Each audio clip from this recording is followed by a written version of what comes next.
Hola amigos, ¿qué tal? Sean todos y todas bienvenidos a Espacio Precisando. Gracias por el honor de su sintonía. Hoy, como de costumbre, un programa sumamente interesante. Vamos a ver los nuevos miembros del Tribunal Constitucional de la República Dominicana y lo que a nuestro entender es un gran reto para estos profesionales del derecho que a partir de su elección comienzan a desarrollar una carrera en tan importante órgano para el fortalecimiento institucional y el respeto a la Constitución en la República Dominicana. Y en la entrevista central continuamos con la serie Reservas del Periodismo. Hablamos con el colega director del periódico Nuevo Diario, Percio Maldonado. Ustedes verán qué interesante esta conversación con Percio Maldonado, un profesional a carta cabal. Todo esto después de la pausa.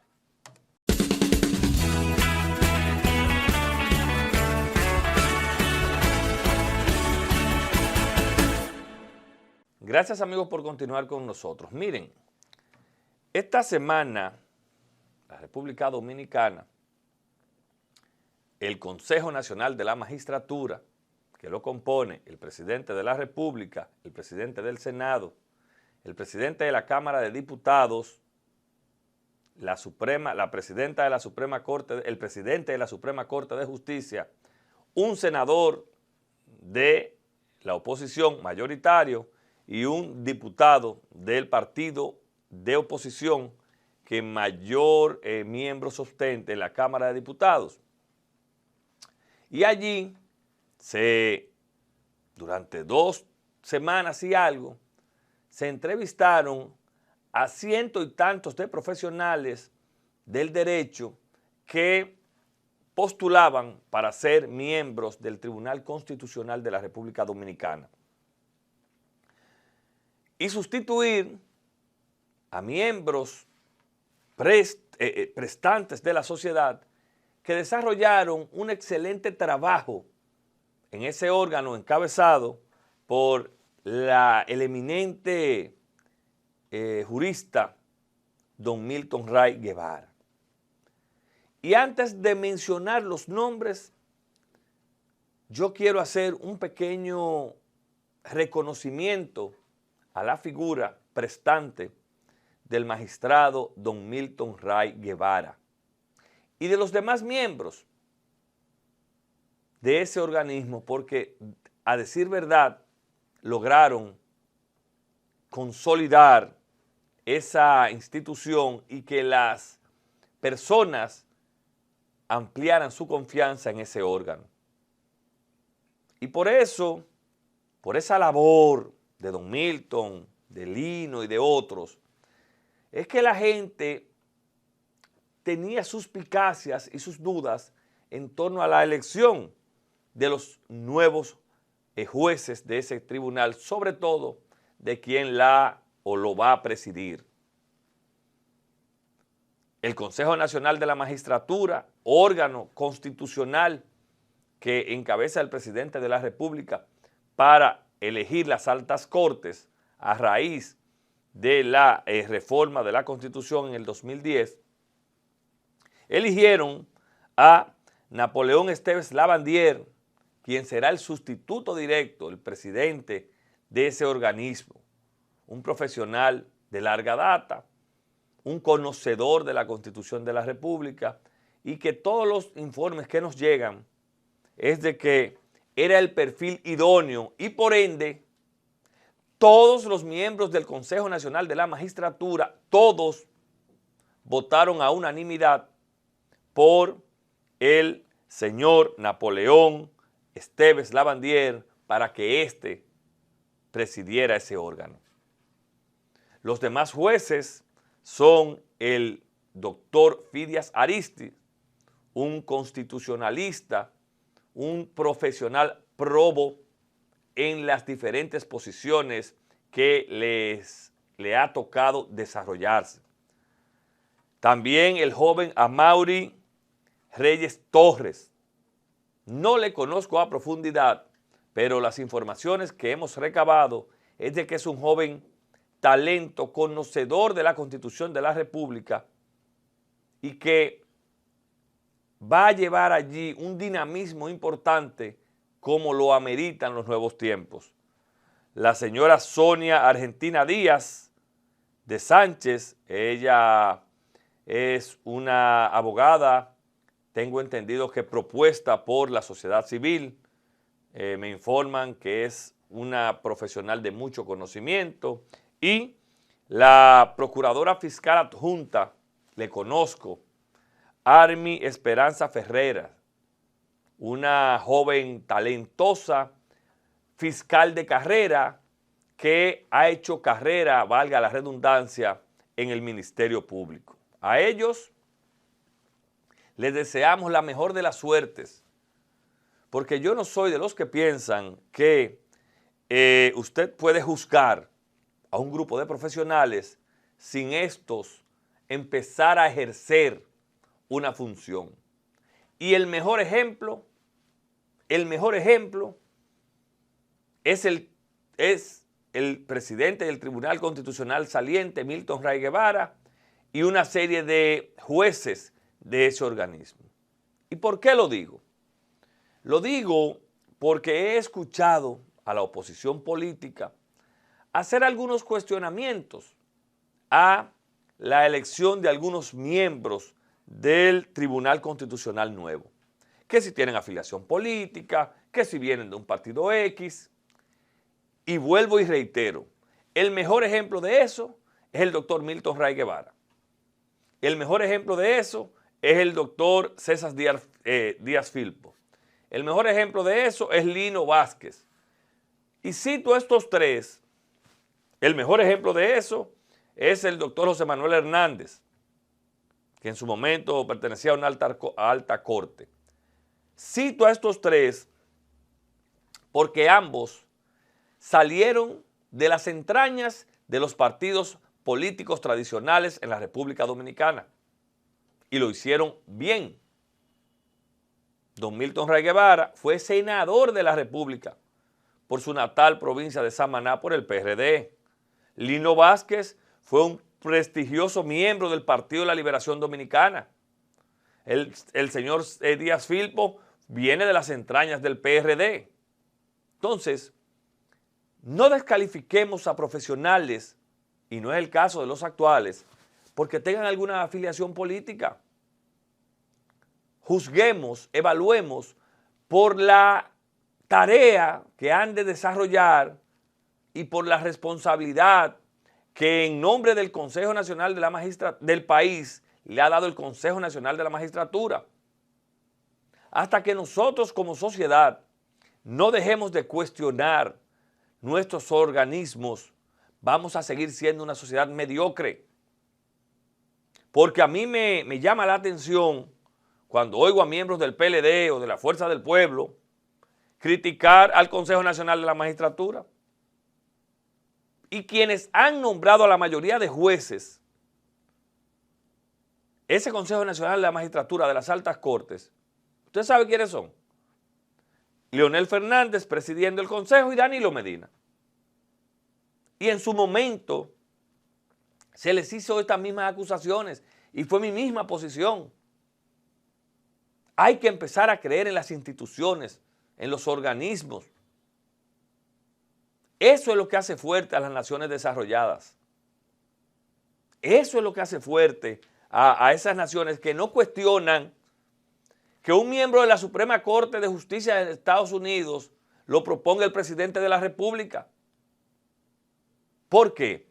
Porque automáticamente asumen, son miembros de la Corte Suprema de los Estados Unidos. Dejan de ser de un partido, dejan de ser el amigo de fulano, pero aquí no.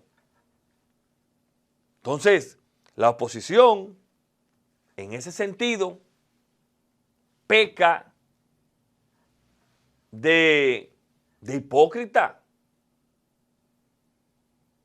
Porque José Manuel Hernández Peguero, que fue fiscal, es miembro de la Fuerza del Pueblo, lo hizo bien. Milton Ray Guevara lo hizo bien. Ahora, Esos tenían militancias conocidas. Entonces hay que ser coherente. Y yo tengo que saludar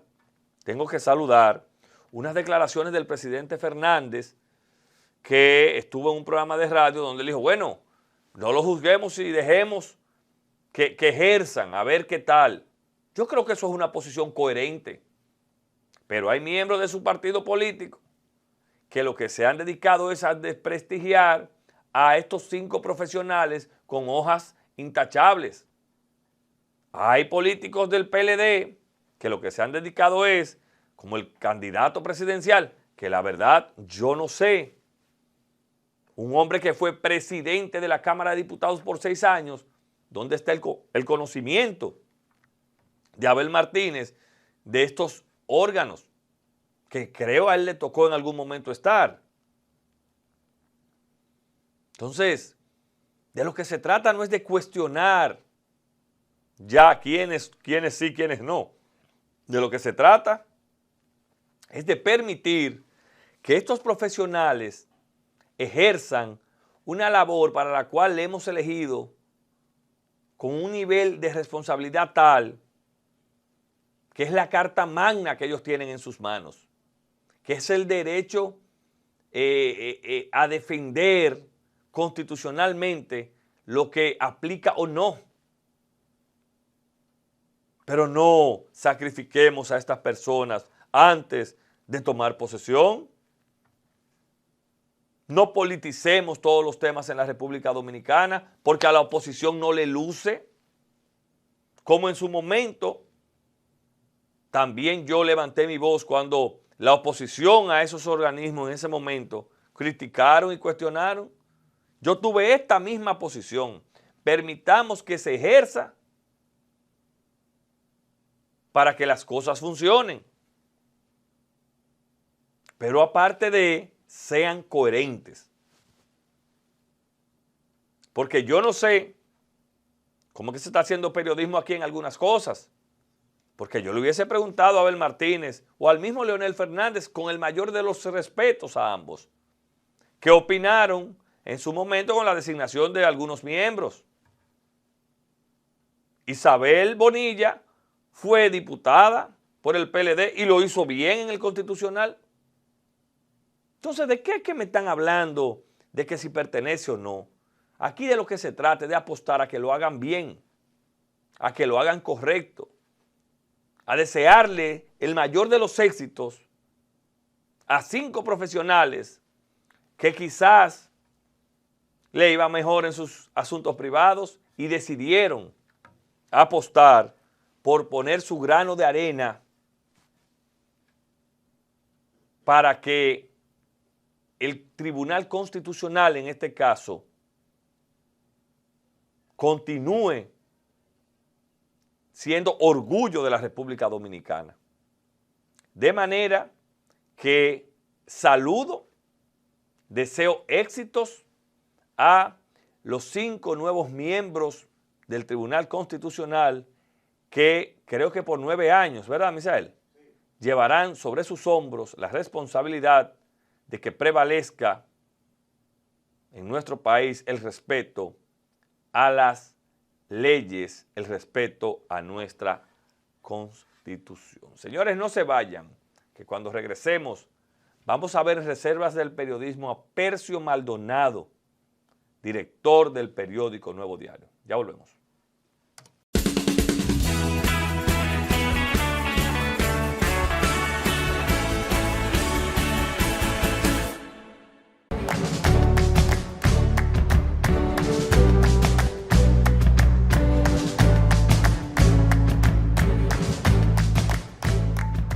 Saludos y bienvenidos a Reservas del Periodismo Dominicano.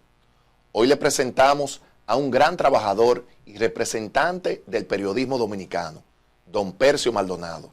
Actualmente es director del periódico Nuevo Diario, en sus versiones impreso y digital, y cada mañana, desde hace 28 años, orienta a su audiencia desde el programa televisivo matinal del Canal 5 de Telemicro. Percio es el presidente de la Sociedad Dominicana de Diarios y miembro destacado de la Sociedad Interamericana de Prensa. En esta ocasión, Percio Maldonado es entrevistado por Odalis Castillo, periodista de la Universidad Católica Santo Domingo, académica con maestría en Madrid, España. Los invitamos a ser observadores de una conversación de mucho nivel y en la cual Percio Maldonado describe las virtudes del periodismo y su vocación de servicio. Véala ahora en Reservas del Periodismo Dominicano, celebrando el 82 aniversario del Banco de Todos los Dominicanos.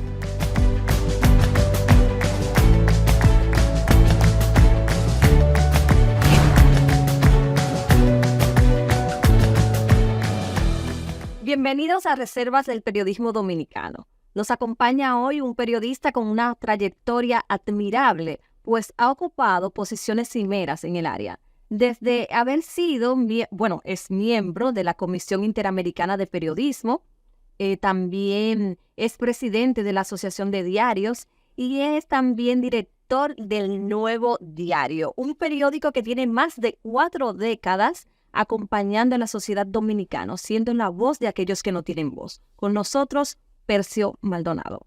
Bueno, gracias. Es un placer compartir con ustedes esta magnífica idea que me parece que la están ustedes promoviendo desde el Banco de Reservas. Es necesaria para las nuevas generaciones.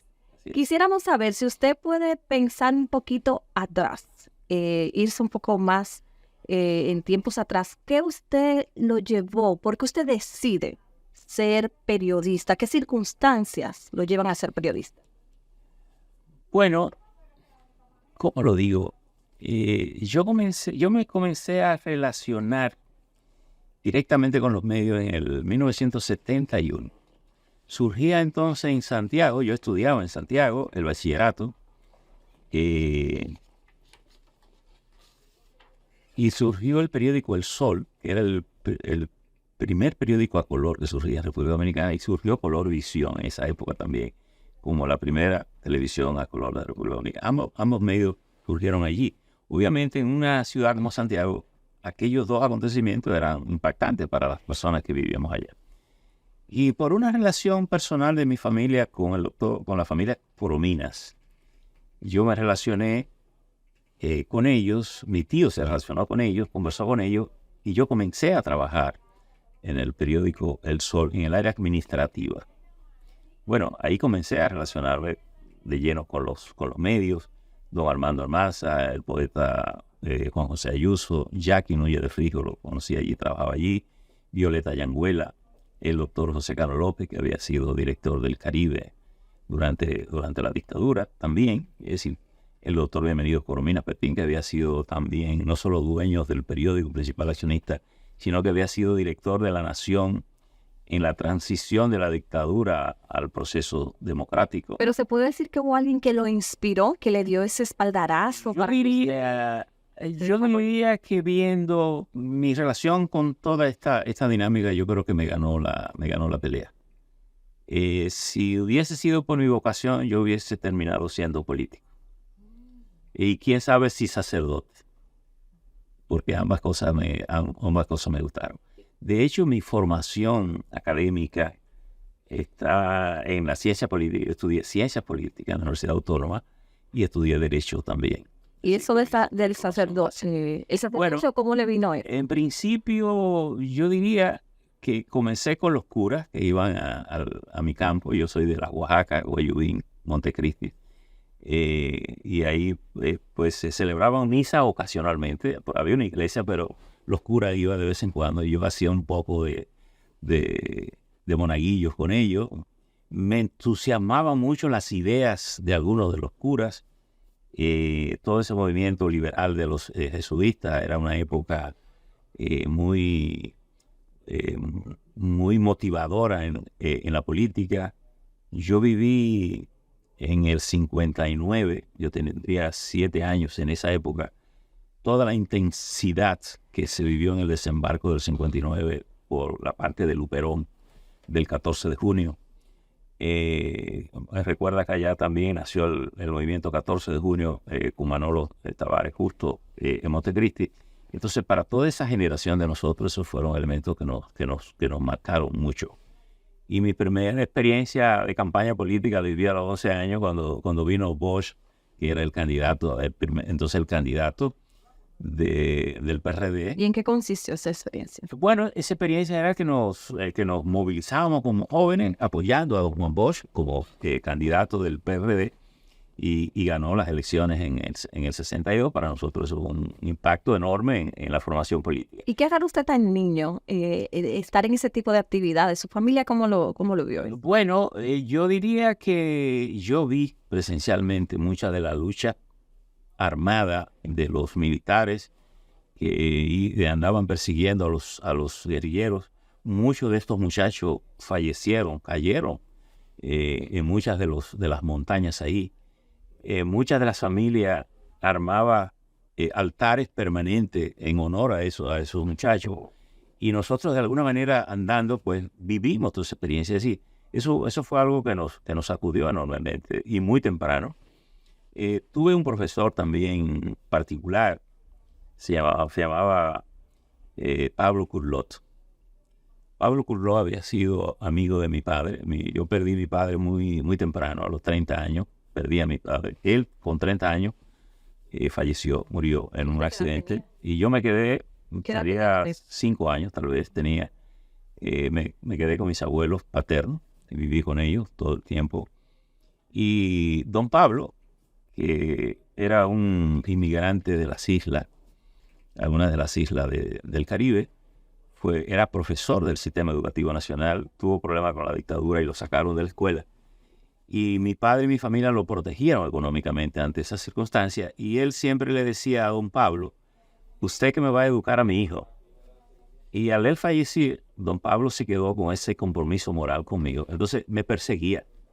Y yo diría que en una alianza de mi abuela y él, entonces yo iba a la escuela regular y yo tenía en la tarde que ir a don Pablo a hacer la tarea. Don Percio, qué interesante. Entonces, sacerdote, político, periodista. ¿Usted cree que en el periodismo usted encontró un poco de cada una de esas inclinaciones que usted tenía? Porque en el sacerdocio hay servicio, en el periodismo también, y también en la política. ¿Qué vio usted que hizo en el periodismo que le ganó a esas otras? Bueno, yo incluso llegué a militar políticamente, y la verdad es que en la medida en que la izquierda fue desarmándose y que no encontramos soluciones, digamos, como parte política, sobre todo, yo creo que la izquierda fue muy responsable de la lucha por la libertad, pero una vez se logró la libertad, no se supo hacer con ella. Es decir, y había siempre la idea como de vivir en el foquismo, la idea del foquismo, y yo creo que los medios me sirvieron para asentarme, digamos, definitivamente ahí. Como yo comencé muy temprano con los medios, mi militancia política convivía. Mi relación con los medios y mi militancia política y mis estudios en la universidad. Por tanto, yo creo que en la medida en que fue colapsando la parte política, yo creo que me asenté más en lo que hacía, que era el medio de comunicación. Y yo creo que en el caso particular mío, la decisión de salir del Sol en 1981 a fundar un periódico también me da otro nivel de responsabilidad. Ya no solo en el ejercicio periodístico, sino en la gestión de una empresa, es decir, crear una empresa, sostener una empresa en un tiempo sumamente difícil en el orden económico y todavía político, ¿verdad? Y una cosa, hoy día hablar de El Nuevo Diario es como sinónimo de Percio Maldonado. Percio Maldonado, El Nuevo Diario. Usted ha hecho toda una institución de este medio.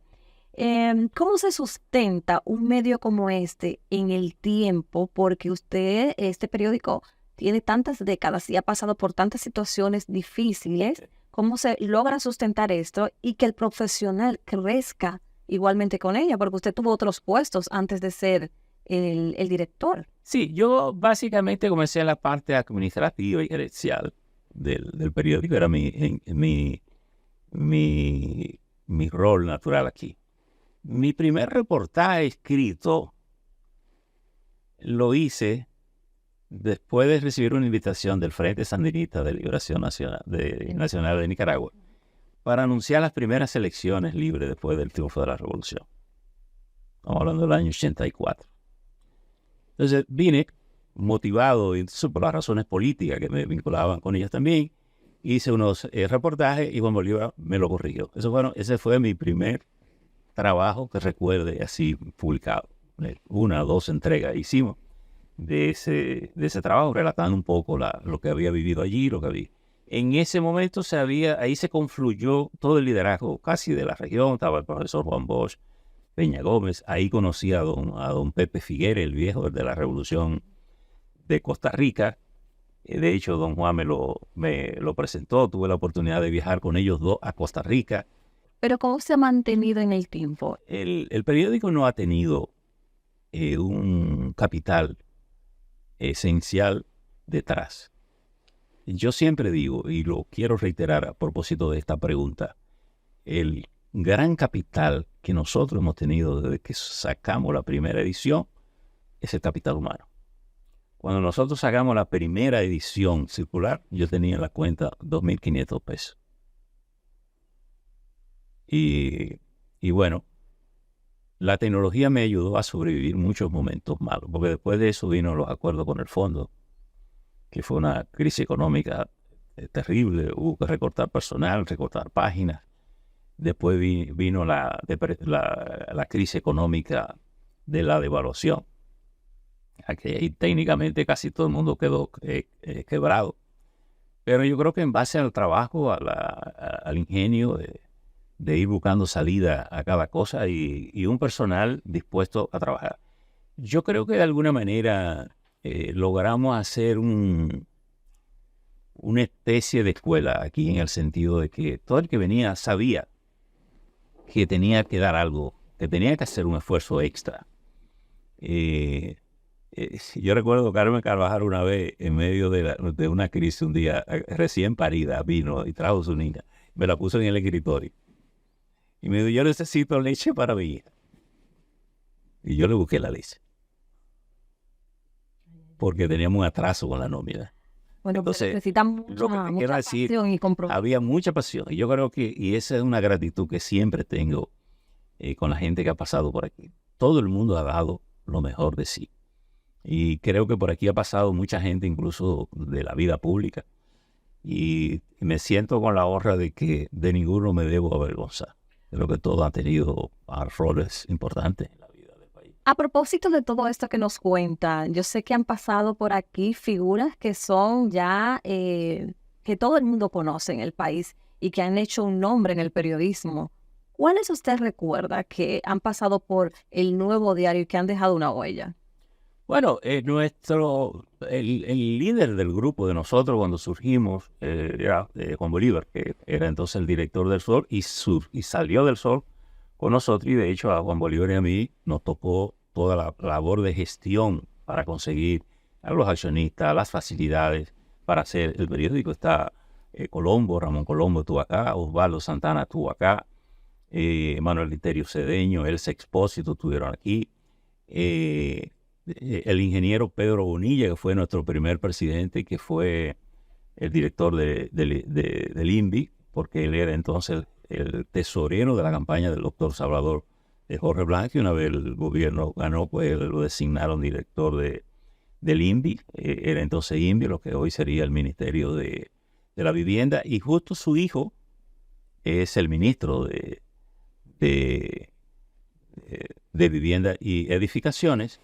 Y mirando que ustedes pusieron aquí una foto, ese niño que está ahí es Carlos Bonilla, el actual ministro y ese que está allá en el fondo es su padre, el ingeniero Pedro Bonilla. Y eso fue creo que un aniversario que hicimos acá. Él trajo a su niño, el pequeño, y lo sentamos ahí al lado del bizcocho. Pedro Bonilla lo fue. Miguel Coco fue miembro de nosotros. De hecho, en la oficina de Miguel Coco operábamos nosotros en Alfa y Omega. Cuando yo tenía que recibir algo y Miguel Coco se salía y me prestaba a su oficina, nos concedió el espacio en la azotea de Alfa y Omega para nosotros hacer las reuniones. Yo me reunía en la parte administrativa en la azotea de pie ahí, en unos banquitos. Imprimíamos en las editoras de Alfa y Omega. Por tanto, Miguel fue una gente muy troncal, Miguel y Minerva, que era su esposa, que todavía está al frente de Alfa y Omega. El doctor Leonel Fernández era colaborador de nosotros, venía a pilotear las noticias internacionales, que era un tema que siempre le gustaba, escribía y pasó por aquí, venía a hacer colaboración, nunca fue empleado de nosotros, sino que era un colaborador. En fin, muchísima gente que ha tenido roles en la vida pública y que son importantes han sido importantes estos procesos que el país ha vivido. Usted que ha sido miembro de la SIC, ¿cómo usted evalúa la libertad de prensa en República Dominicana? En sentido formal, yo creo que el país ha ido construyendo una libertad de prensa. Hay libertad, la gente tiene libertad de expresarse, los medios creo que tenemos libertad de decir las cosas que pensamos y hacerlo. La radio, las redes sociales, que han venido además a explosionar. Y cada quien dice lo que ocurre sin mediación, que yo creo que es algo que contribuye mucho a ejercer ese derecho intrínseco de las personas de que tú no necesitas venir a mí para que yo te publique lo que tú quieres decir, lo puedes subir tú en la red.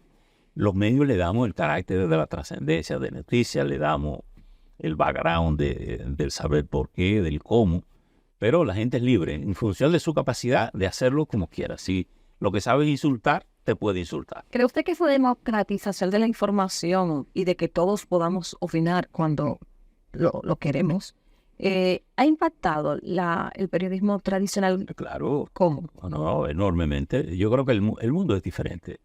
Si yo tomo 1971, cuando comencé con relacionarme con los medios, los periódicos de la época, a veces relajo, digo, nosotros teníamos en El Sol un teletipo en el 71 que tenía la capacidad de escribir en doble dirección. Los teletipos nada más eran receptores, por tanto se usaban mucho para recibir los cables internacionales y eso se pasaba 24 horas taca, taca, taca, taca, tocando ahí y tirando hojas. Y entonces en la noche tú de todas esas hojas sacaba para pilotear. Este teletipo tenía ya una facultad que tú escribías. Yo decía, mira, fulana, necesito que mañana cubra en Santo Domingo la nota tal.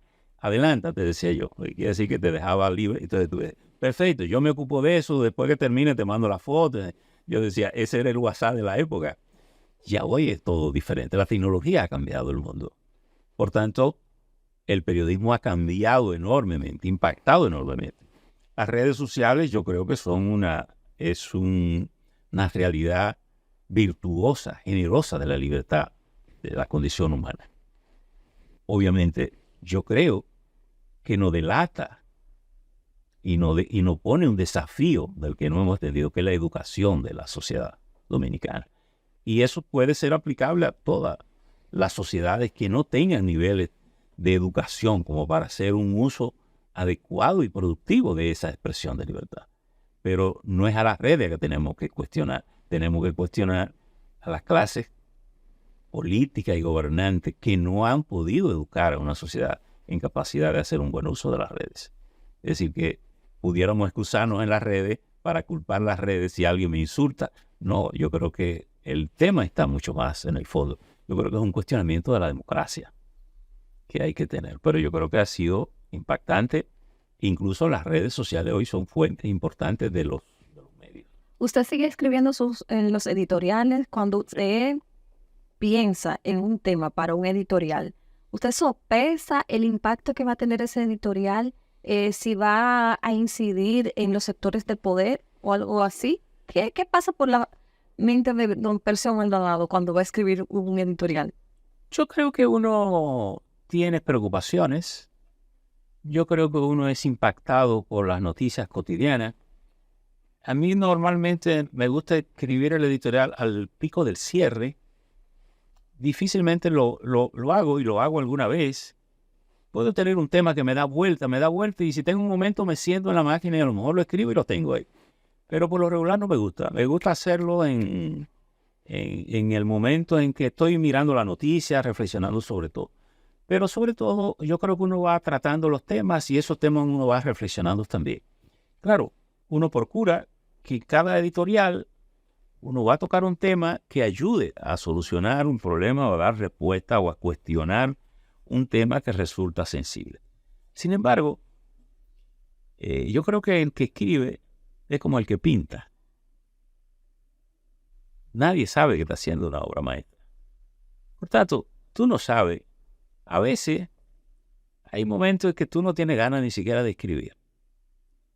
Pero la técnica salva el asunto, porque tú sabes hacerlo. Si tengo que llenar esto con esto.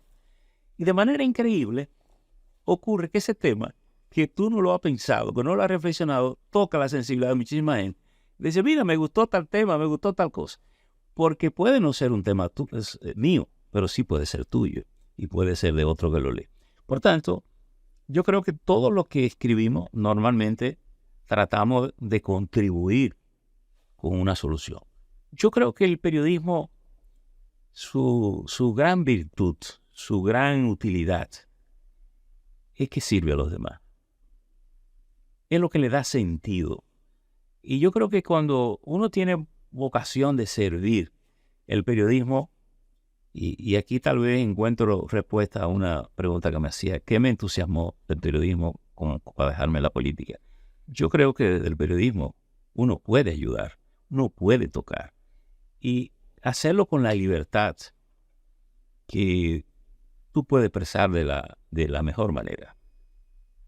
Yo no tengo un estilo, ni me gusta ni lo ejerzo, por ejemplo, de hacer un periodismo insultando personas. No creo en eso, además. Pero te permite reflexionar de manera seria, consistente de temas. Tomo campaña para que el país sea diferente. En fin, y uno lo que piensa que va a contribuir. Tengo una queja con la democracia dominicana. Creo que poco daba al diálogo, a escuchar. Y si la democracia dominicana escuchara más, yo creo que el país fuera mejor. Creo que este es un país con un potencial enorme de estar mejor de cuesta, de mejorar los servicios de la gente, de mejorar la calidad con que vive la gente. Qué sé yo, tomo un tema en que he insistido mucho. Creo que este es un país sucio. ¿Por qué? Sucio en el orden físico. Tú vas por la carretera, vas por los montes, sucio. Todo sucio. Y yo creo que eso es denigrante a la condición humana. Y creo que en la medida en que tú logres resolver esos temas, tú redimensionas la conducta, incluso readecúas la conducta colectiva. Y el ejemplo es muy simple. O sea, que puede disciplinar un poco la sociedad. Y el ejemplo es muy simple. La gente de la 17 y de la Villamilla parecen suizos en el metro. Don Percio, lo vemos todos los días en la televisión. ¿Cómo se da esa transición de usted que viene de una esencia del periódico tradicional, dar ese paso a los medios audiovisuales? Si me preguntan, yo soy un hombre de los periódicos. Y así me siento. Cuando me invitaron a ser parte de la televisión, dije que no, en 2 ocasiones, que no lo tenía. Hasta que finalmente Miguel Guerrero me encontró y me dijo, mira, supe que tú has dicho que no, pero vamos a meterlo. Y yo, ¿cuánto? Y él de alguna manera me empujó a acompañarlo y entonces participé con él y Dani en el primer programa. Yo he ido mucho a la televisión, invitado por Jackie Núñez, Freddy Veragoico, que me llevaba, y Julito Jacín. Me llevaba mucho a sus programas, pero era a comentar cosas. Y doña Milady Cabral me llevaba, pero nunca. Y después Ramón Núñez Ramírez, que tenía un programa con Muchi, cuando Muchi faltaba, me invitaba a que lo acompañara en el Canal 9. Y un día, de hecho, me dijo, mira, aquí le gusta cómo tú haces la cosa, pero como que han condicionado que te quite la barba. Digo yo, no, que mi barba no es negociable. Y entonces nunca acepté ir a la televisión hasta que me metí a matinar. Pero sigo siendo un hombre de periódico. Sin embargo, vemos cómo, aunque usted se resistía a esa transición, Sí. vemos como usted en el Nuevo Diario es una de las páginas web más dinámicas. O sea, usted tiene televisión, ustedes ponen videos ahí y eso ha sido muy interesante.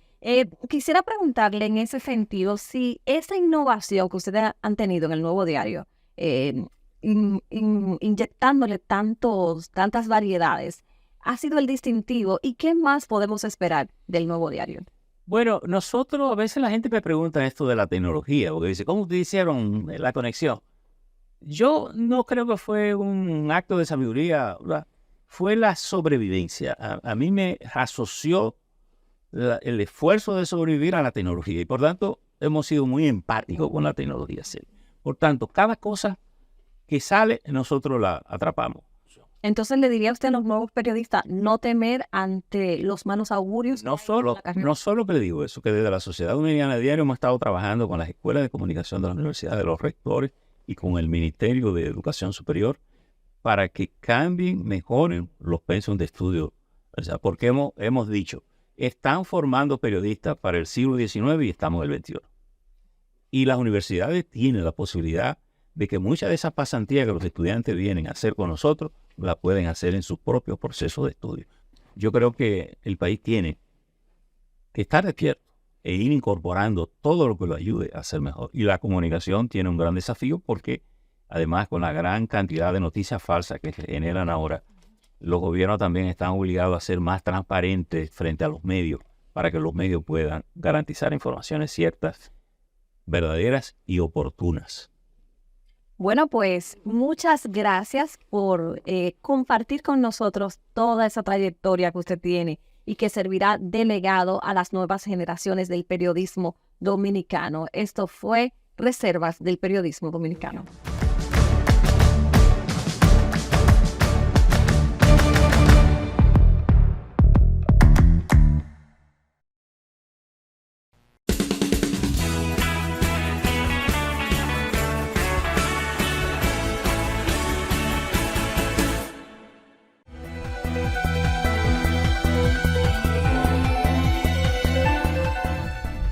El presidente Luis Abinader destinó más de 1.000 millones de pesos para el sector avícola del país con el objetivo de contribuir al desarrollo de ese pujante sector. La disposición del mandatario fue anunciada al participar de un encuentro organizado por la Asociación Dominicana de Apicultores en Moca, espacio los productores avícolas valoraron la ayuda del gobierno del presidente Luis Abinader. En otra información, el magistrado Napoleón Esteves Lavandier presidirá el Tribunal Constitucional en sustitución de Milton Ray Guevara, quien termina su mandato de 12 años el 27 del presente mes de diciembre. Así lo anunció el Consejo Nacional de la Magistratura, tras dar a conocer que también fueron seleccionados Fidias Aristi, Amaury Reyes, Sonia Argentina Díaz y Armi Esperanza Ferreira como los nuevos integrantes de esa alta corte por un periodo de 9 años. En el plano internacional, el presidente de Rusia, Vladimir Putin, afirmó que la paz en Ucrania llegará cuando Rusia alcance sus objetivos que no han cambiado desde el inicio de la campaña militar en febrero de 2022. Según el líder ruso, los objetivos declarados por Moscú antes del inicio de la guerra no han cambiado. Precisó que se trata de la desmilitarización, desnazificación de Ucrania y garantías de su estatus neutral.